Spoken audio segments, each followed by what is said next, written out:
دعائی کرتے ہیں. میں چاہتا ہوں کہ نماز جنازہ وقت پر ہو جائے. تو ہمارا جو بزرگ چلے گئے ہیں, جو وقت آ رہا ہے, سرکار نے فرمایا خیر القرون قرنی ثم الذین یلونہم ثم الذین یلونہم. سرکار فرماتے ہیں سب سے بہتر زمانہ میرا بہتر زمانہ ہے. جو وقت آ رہا ہے, برا وقت آ رہا ہے, فتنوں کا وقت آ رہا ہے. سرکار نے فرمایا الفتنۃ اشد من القتل, فتنہ یہ قتل سے بھی سخت ہے. لیکن ہمیں اللہ کا شکر ادا کرنا چاہیے پاکستانی قوم کہ اللہ تبارک و تعالیٰ نے مہربانی فرمائی, یہ پاکستان یہ مدینہ ثانی ہے. ہمیں اللہ کا شکر ادا کرنا چاہیے کہ یہ پاکستان تاجدار مدینہ صلی اللہ علیہ وسلم کے توسل سے ہمیں ملا ہے.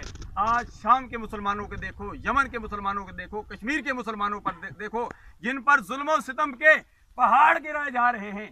سرکار نے فرمایا تھا کہ اگر شام میں امن نہیں ہوگا تو پوری دنیا میں امن نہیں ہوگا. ہماری شام کے متعلق سرکار نے وہ بخاری شریف کی صحیح سدہ کی حدیث بھی ہے. ایک شخص کھڑا ہو گیا, عرض کرنے لگا یا رسول اللہ شام کے لیے دعا فرماؤ. میرے آقا نے فرمایا اللہم بارک لنا فی شامنا, اللہم بارک لنا فی یمننا.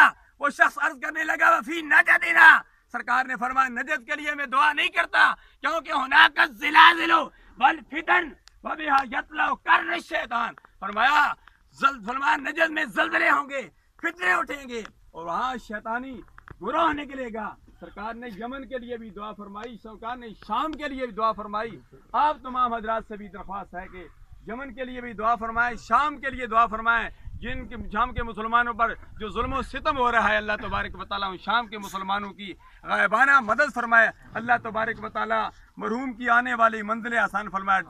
الحمدللہ یہ ڈھوک موسیٰ ہے, یہ پرانے بزرگ تھے. الحمدللہ جی پرانے بزرگ یہ بڑی نشانی ہوا کرتی ہیں. تو اللہ تبارک و تعالیٰ بزرگوں کا احترام کرنا, اپنے والدین کا ادب و احترام کرنا, زیارت کرنا, یہ حج کے برابر ثواب ملتا ہے, مقبول حج کے برابر. وہاں مکے مدینے میں جاؤ, عمرہ کرو, حج کرو, پتہ نہیں قبول ہے یا نہیں قبول, لیکن والدین کو محبت کی نگاہ سے ایک مرتبہ نہیں 100 مرتبہ دیکھو. سرکار نے فرمایا تمہیں 100 حج مقبول کے برابر ثواب ملے گا. اللہ تعالیٰ ہم سب کا حامی و ناصر.